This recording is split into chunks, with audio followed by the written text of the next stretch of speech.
3 chilling true horror stories from a lonely cabin. Say it out loud and it sounds like a promise. Say it quieter and it becomes a warning. All 3 happened to me. People I thought I knew, a stranger at my window, and someone living in the rafters of a house I'd been told I'd inherit. All 3 took ordinary cabin life and bent it into something you keep replaying at night. The first one started like any dumb little getaway. Beer. A fire pit that smells like wet cedar, the kind of stale laughter that only comes after driving too long on a back road. Stacy and I were supposed to split a weekend with Randy. He'd been my best friend since college, the kind of guy who could make any plan feel like destiny. We picked a place a couple hours out of town.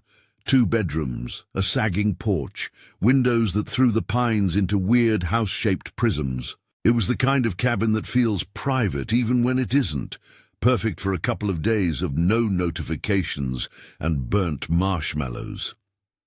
Then Randy called 2 days before we were supposed to leave. He'd broken up with his girlfriend. He said it like he was explaining bad weather, and then, in the same breath, said he had someone new. He asked if it was okay if she came along. He sounded nervous, which was new. He ended up offering to cover my half of the place. I figured, fine. Free weekend, free beer, introduce the new person. What could go wrong? Her name was Lucy. She arrived the night before we left, pale and quiet, clothes that looked like they had been chosen in low light. She was small in a way that made people want to speak louder to her, like you do to a mouse, so it'll tell you its secrets. She had this mousy voice that made every sentence sound like an apology. On paper, nothing about Lucy screamed danger. She was just quiet. The red flags didn't look like red flags at first. They were more like little sparks you only notice when the whole room goes dark. The first real wobble was at dinner over a stupid card game. We were playing Uno. Always play Uno on cabin trips, and it was Randy's turn to call a color. Lucy snapped at him. She went completely sideways about it. Not a normal, annoyed way. It was this cold, stony anger, like someone had swapped her mood mid-sentence. She slammed a card down so hard it flew across the table. "You never listen," she said, and then sat there, breathing like she'd run for a long time. We laughed it off because what else do you do? Randy swore she was just stressed. Later, while we were cleaning up dishes, she came out with details about being stalked years ago, too many specifics for someone we'd just met. She told us stories about exes and threats and places she'd run to, all in that same small, apologetic tone, like she needed to justify every creak of her own life. There were other signs. She'd wake up at odd hours and stand in the doorway of the living room, staring into the dark, like she was listening for something. Once, I found her sitting on the porch at dawn, watching the trees, trembling so hard her teeth clicked against one another. She said nothing when I asked if she was cold. "I just can't stop thinking about things," she said. "I see things when it gets quiet." She smiled as if that explained everything. On the second night, things turned from off to wrong in a way you can't unknow. We were all drunk enough to be honest and not brave. Randy and Stacy had gone to bed early after a fight that was small but bitter, jealousy over a joke, a comment at the fire. I was sprawled on the couch, half asleep, with a phone screen glowing on my chest. I heard a sound like someone padding across hardwood. And then I heard Randy's name spoken in a whisper, not meant to cross space but to inhabit it. I opened my eyes because something about the house felt wrong, like a picture you turned the wrong way. The hallway light was off, but there was a silhouette, Lucy, standing in Randy's doorway. She was watching him sleep, watching him like you watch a TV. Black hair falling like curtain strands, her hands behind her back, shoulders hunched. For a second I thought she was going to tiptoe away. Instead, she stood there, just looking, and then slid back into the dark without a sound. Randy woke up later, and he told us he'd felt watched. He said he'd seen her at the foot of his bed. No knock, no hello, just standing there with the room's bleak air rubbing against her. He went into her room to tell her off and found a knife on her bed. A big kitchen knife, not hidden, just placed on the spread like an object you'd put down to remind you of something. It made no sense. Lucy looked at him and said flatly, "I see you." She didn't blink. She said it like it was an undeniable fact, taught in a lesson you weren't allowed not to know. I remember the way the cabin seemed to contract that night. The windows became mirrors, and the wood floor felt like a stage. We talked in broken, nervous jokes, like the sound could stitch things back to normal. Randy tried to be calm. He told her she needed to leave. She laughed at him, soft and high, and said, "I can't go, not yet." Sometime past midnight she slipped outside. She left in shorts, barefoot in the damp, and she walked into the woods like she belonged back there and had simply been retrieving something. We heard the snap of branches, and then nothing. We sat in the kitchen and said nothing because there weren't words that would do the job. Morning came, and the knife was gone from her bed. Later, when she packed a quiet, slow packing that made you think of someone erasing a life, there was the knife in her bag.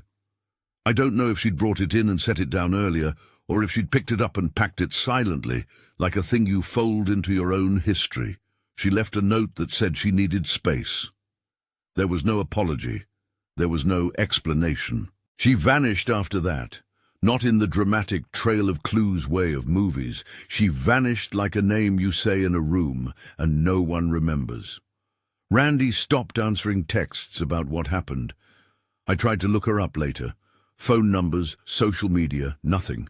No records that matched the brief details she'd told us. I asked Randy about it weeks later. He said he cut off contact.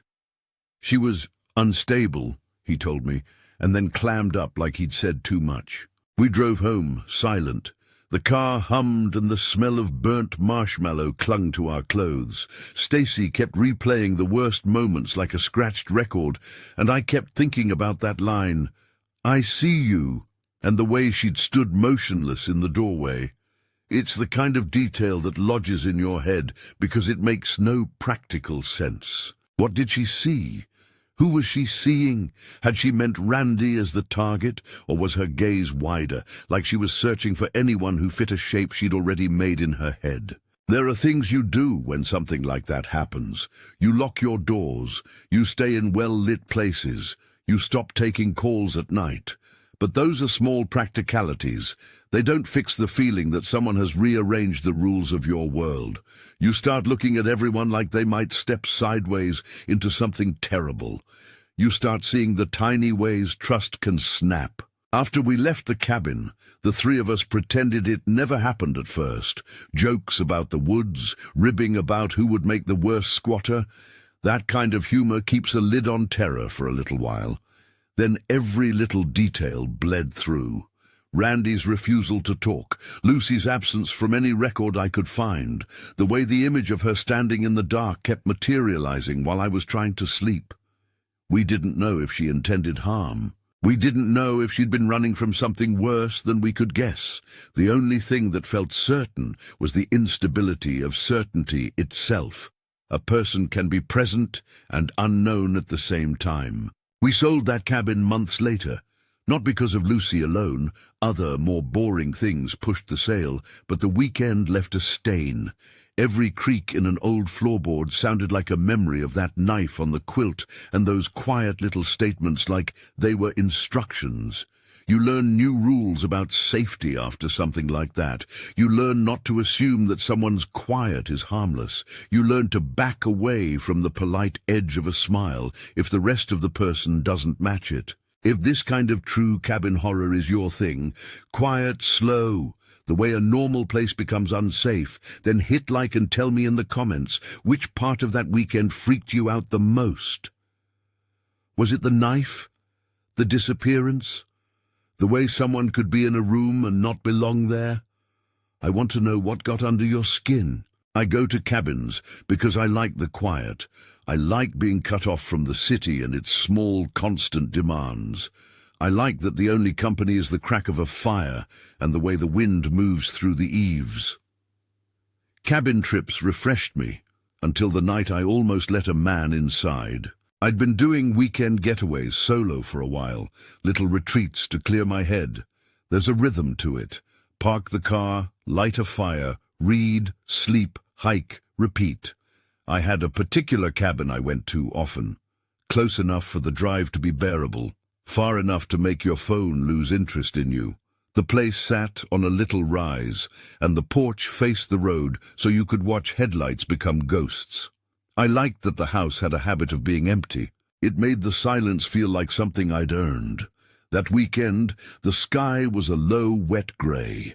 I did a late afternoon hike and came back with mud on my shoes and the kind of tired that makes you grateful for a couch. I cooked dinner, drank from a can, and stretched out on the couch watching Netflix with the sound low. By 10, the kind of darkness where you can hear the wood breathe had settled in. I locked the doors out of habit. The heater clicked. The house did the little settling sounds that houses do. At around 11, there was a knock, slow, polite. The kind of knock you imagine when you forget you have a front porch. 3 short raps, and then a pause, like the person who knocked wants a reaction that's warm. I went to the door, expecting a lost hiker or a neighbor with a flat tire. There's a motel a few miles down. Maybe someone had fallen asleep on the road. When I opened the door, a man was standing on the porch. He was in a suit, not a flannel jacket or a work jacket, a full suit. Jacket, tie, unlucky shoes. He looked like someone whose world belonged somewhere a little less muddy. He smelled faintly of cologne and something else I couldn't place, like metal or old sweat. He was young enough to be dangerous and old enough to look like he'd been practiced at looking normal. He didn't smile. He didn't ask for anything at first. He just said, "I lost my girlfriend. I need a place to hide for a minute." His voice was flat, like he'd said that line 100 times. I told him I couldn't let him in. We weren't in a city where you could fold a problem into someone else's apartment and forget about it. The words left my mouth before I could make them sound kinder. He stepped closer, so his face was practically at the screen door. "I just need to hide in there," he said. He pressed his forehead to the glass, which made the light blur his features into something uncanny. He was calm, in the way people who are about to do something calm can be. Then the thing that should have been an impossible joke happened. He said my name. "Come on, Victor," he said. "Just open the door already." It was my name, not a close approximation, not something that sounded like me. The exact syllables I hadn't heard in years, my name, spoken by a stranger at 11 at night with his face glued to my window. The sound of it felt like an address, like a place he could find. I froze. The cooling water in the sink made a sound, I remember, little metallic ticks like someone shaking a box of coins. He knocked again, this time harder, and his voice got small and pleading, and when someone's voice can switch that quickly from flat to pleading, it scalds you. I stood there for a long time and didn't say anything. I thought of the radio, the way police advises you never to let strangers in at night. I thought of all the movies where an open door is an invitation you can never take back. I thought of 1,000 tiny practical things that would have kept me safe. Keep the deadbolt on, leave the porch light on, call the police. I called 911. My voice wasn't steady. It trembled in that embarrassed way you get when you're trying to remain calm and can't quite. The dispatcher asked the usual questions and said they'd send someone. The man's head moved just slightly, like he'd heard me already. Then inexplicably he disappeared. 1 second he was there, pressed to the glass. The other second the porch was empty and the night had taken him. The windows showed nothing but my reflection and the pines, like a black sea. For a full minute, I stood in the doorway with the cold of the night licking at my face, listening to the distant call of an owl and the small rustle of leaves. I thought maybe he'd gone down the lane, maybe he'd slipped into the dark and left, but the way he used my name, like that, stayed with me. The name was private. I don't use that name with strangers. I don't use it in public. It's the one you hear when someone knows you in an especially specific way. It felt personal. It felt targeted. I could hear footsteps crunching in the gravel, and then silence. The house seemed very small. I looked around for anything out of place, a shoe, a piece of fabric, even an impression in the dirt that said he'd been there. There was nothing, just a porch light humming like an old refrigerator. I called my friend Randy. He answered sleepy and annoyed and then sharp as soon as I told him what happened. "Lock everything and don't go outside," he said. It was the kind of instinctive, no-bullshit advice you get from someone who wants to keep you alive but hates being scared for you. I kept the deadbolt on and shut the blinds, feeling ridiculous and smart at the same time. The dispatcher stayed on the line for a while, asking me to describe him. Suit, calm, clean-cut. He'd said he was lost, he'd wanted to hide, and then he'd used my name. I described the porch, the way his jaw clenched as if naming me had been a rehearsal. He knocked again, softer this time, and then the sound of something dragging across the porch. I told them. My hands were cold. The line between the inside of my living room and the night had never felt thinner. I could feel the shape of the house pressing inward. The next part is one I replayed all the wrong ways in my head. Whether I should have opened the door a crack to look, whether I should have shouted from the other side to see if he backed away, whether telling the dispatcher my name out loud had made anything worse. Emergency responders told me to stay put, don't engage, don't take risks, let them handle it. And then he was gone. No more knocks, no more voice, no more pressure at the window. The house was as quiet as a held breath.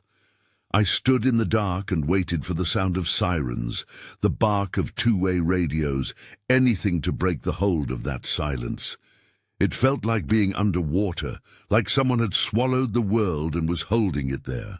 That's where I'm going to stop for now. On the porch, with a man who knew my name and had just disappeared into the night as if he had never existed. I stood there, phone in hand, the house lights throwing long, dumb shadows. I didn't know whether the next sound would be help arriving or footsteps at the back door. I didn't know if this was a random madness or the beginning of something that would follow me home. I stood in the doorway with the night pressing at my back and the deadbolt between me and whatever had just said my name. The dispatcher stayed on the line like a lifeline, calm, professional, asking the same questions I'd answered a dozen times in my head since I'd opened the door. Does he have a weapon? Can you see a car? Can you lock the door? I answered yes, no, yes. Each answer felt like an arrangement of small things I could control, while everything else felt unmoored. Footsteps crunched somewhere down the lane, not the hurried clatter of someone leaving, but the measured approach of someone who knew how to make themselves present without scaring the neighbors. A cruiser rolled up with its lights low, like it was trying not to wake the woods. The officer who got out had a face that was older than his uniform, the kind of face that had seen more than a few late-night doors. He moved with the slow confidence of someone who'd been told to handle everything and assume nothing. He shone a flashlight around the porch, then pulled me back into the entryway and closed the door. The beam cut across my kitchen and made the wood grain look like topography. He asked me to describe the man again. I told him about the suit, the flat voice, the cologne that made the air tight. The word I kept coming back to was practiced. His tone, his timing, the way he used my name like a key. The officer radioed in, clipped and terse, and 2 more cars drove by slowly down the road, their halogens throwing pillars of light into the trees. They called my name and address in the scanner. I watched the woods for movement. The porch light hummed. My heart pounded like a drum I couldn't get to stop. They did a sweep of the property. Men with flashlights checked behind the shed, under the porch, along the tree line. I watched them move like ghosts through black trunks. They walked the lane. They knocked on the next cabin's door. One of the officers asked if I'd been to that state park at the end of the road. Another said someone had reported a strange car earlier in the day. Little threads of information floated toward me, none of them pulling any sensible shape. After the sweep, the officer came back and told me they hadn't found anyone. It wasn't a lie. It was the most honest account they could give with the equipment and eyes available. People walk off, he said. Sometimes they sleep in a ditch. Sometimes they aren't from around here. It was the kind of pragmatic answer that sounded in no way like comfort. They offered to drive me into town. "Best not staying alone tonight," the officer said. "We'll get you somewhere." I was embarrassed and suddenly furious at myself for calling, for needing help, for giving the night power over me. But the man at the door had used my name in a way that changed the rules of any logical response.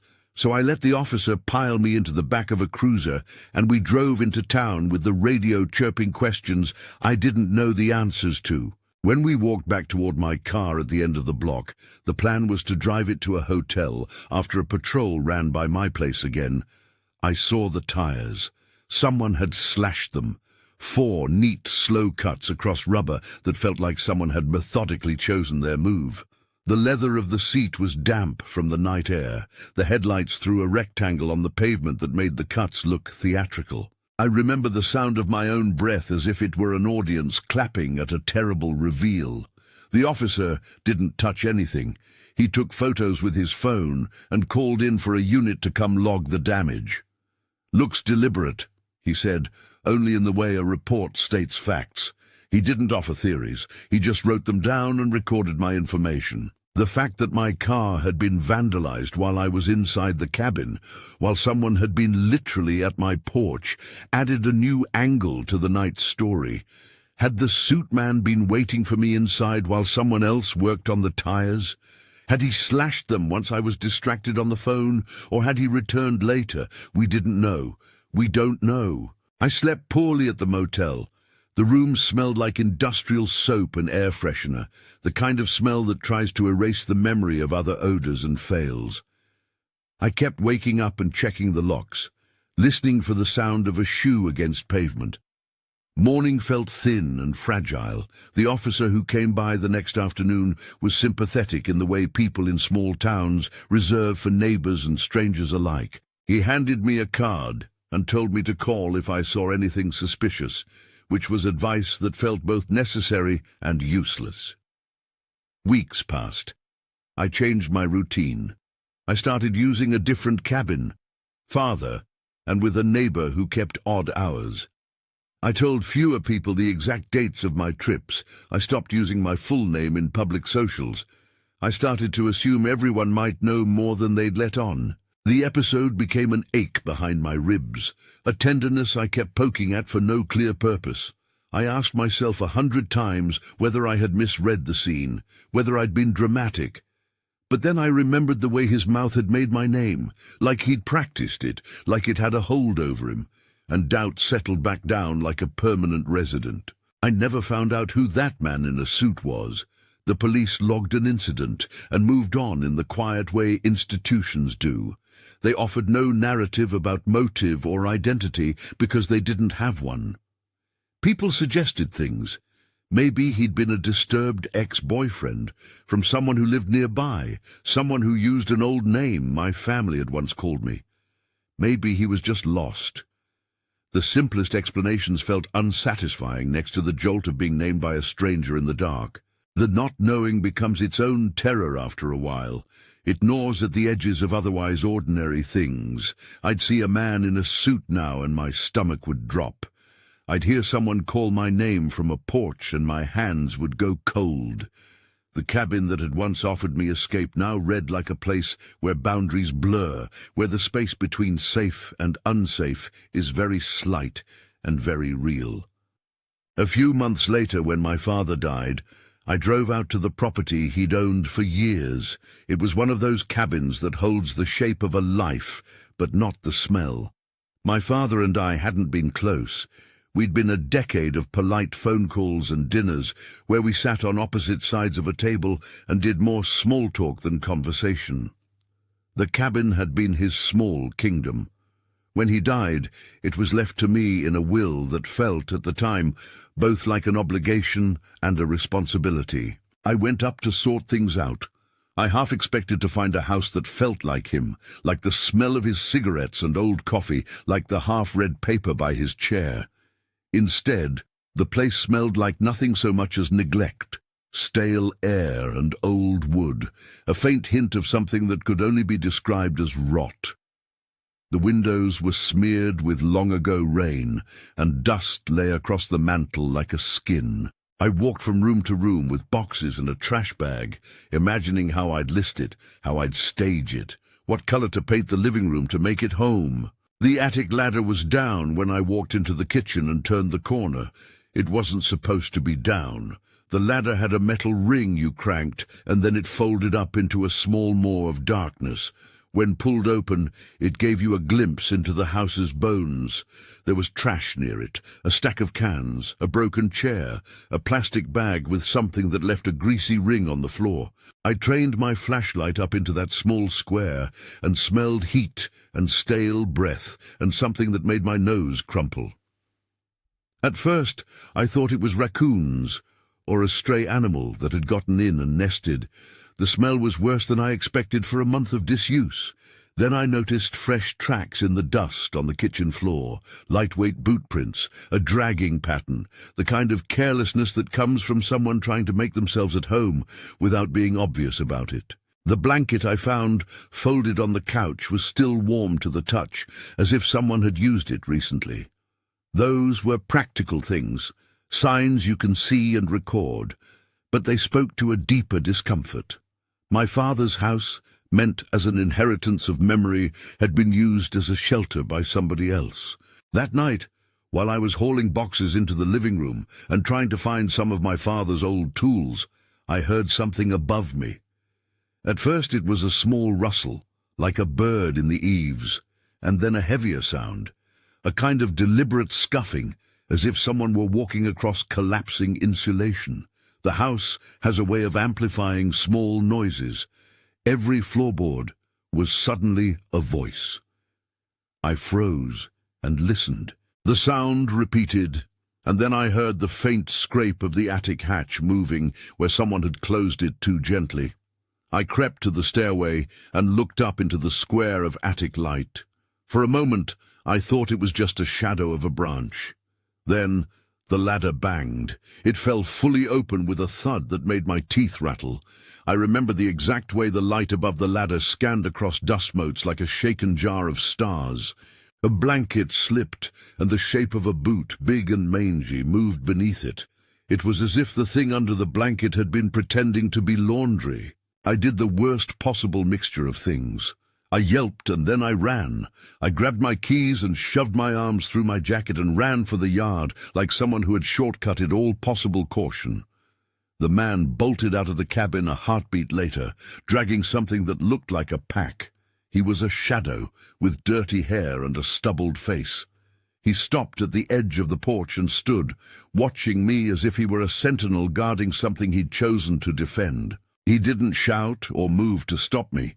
He just stood there with the outline of his shoulders hunched like a question. I threw myself into my car and locked the doors and called 911 with hands that did not want to stop trembling.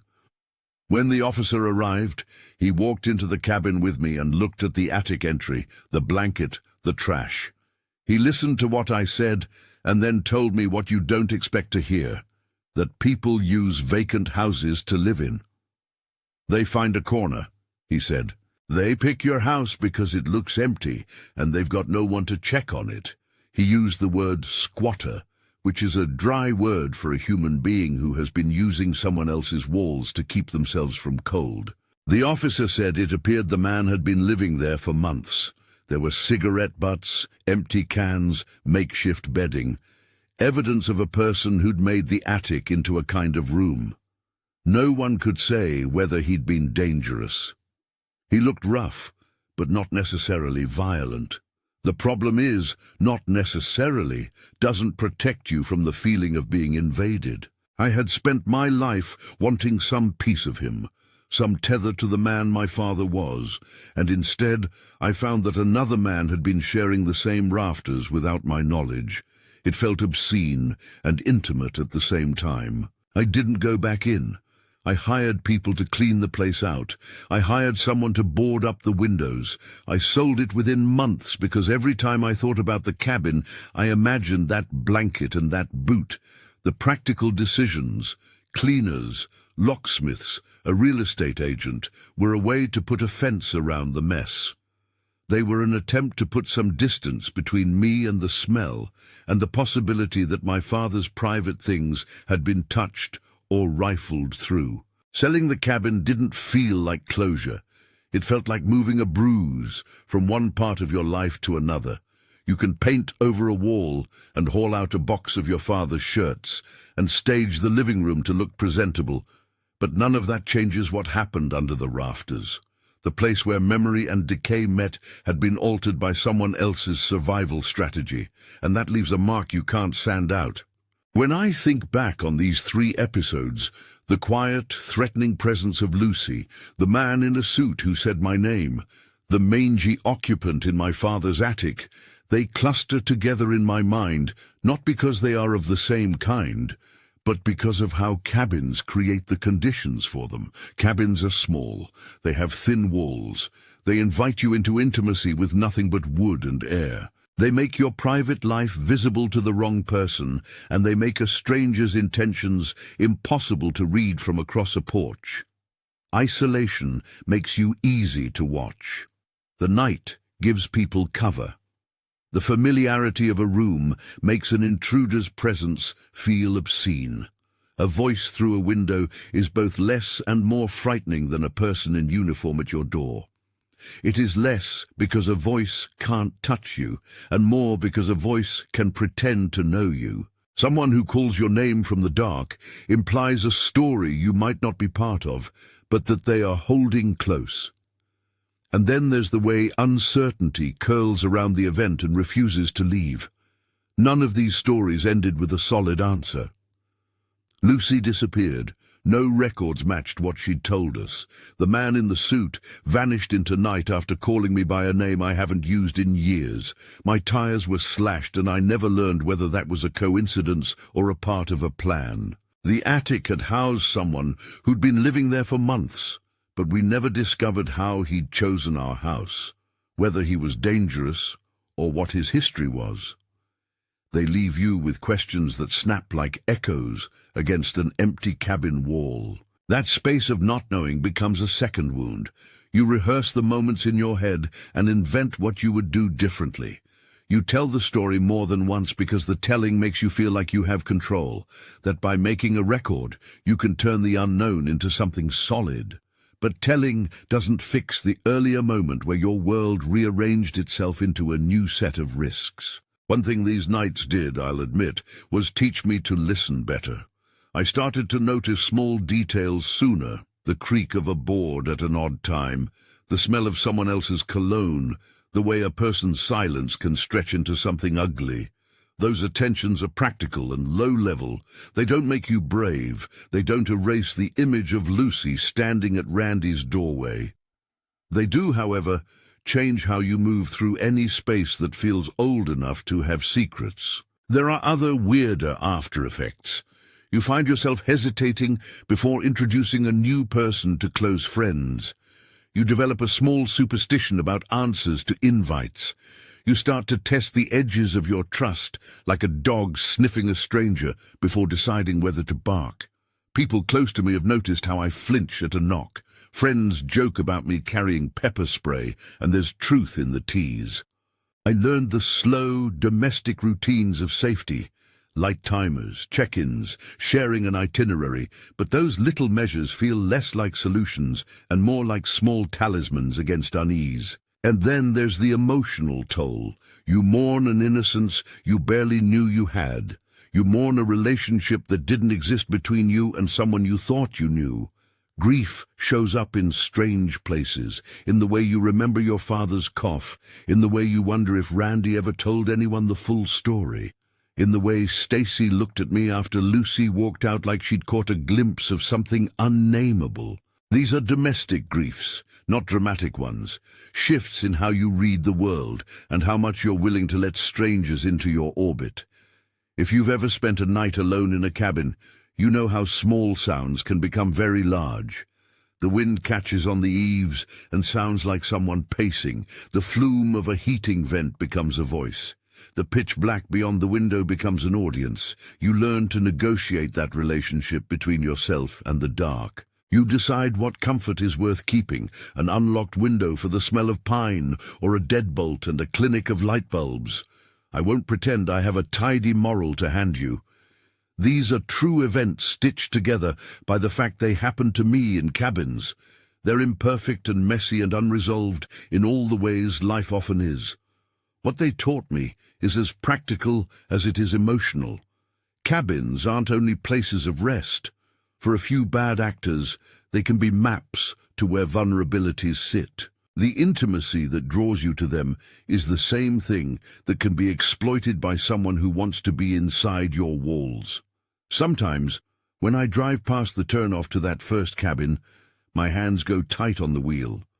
I'll glance at my phone and see a notification and think for a second about the man who used my name. I'll remember Randy's face at the table and Lucy's small, apologetic voice and the kitchen knife on her bed. I'll picture the attic ladder creak and the blanket moving like breathing. Those images live in the same small drawer of memory now.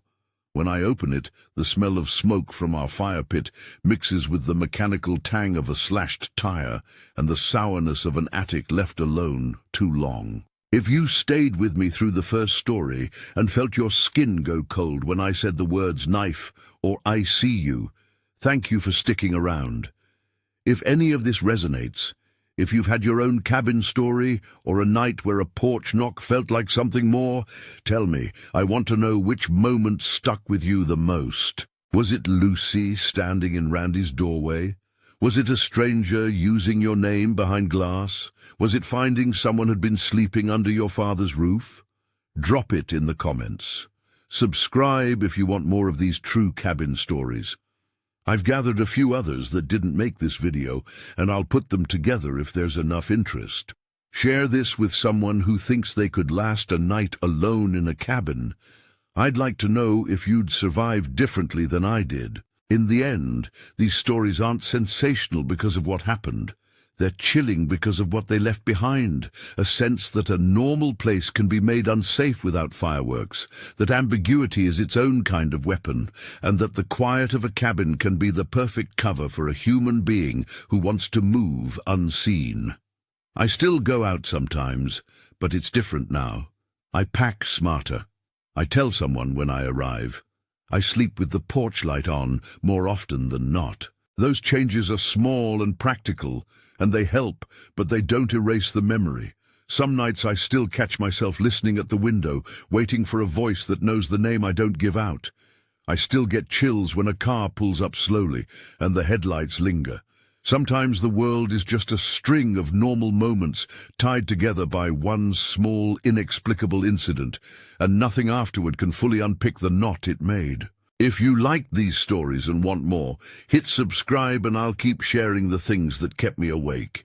If you've ever had an experience like any of these, leave a comment. The strangest ones are those that stick with us because they never quite fit. Either way, be careful where you sleep, and remember that a quiet place is not always a safe one.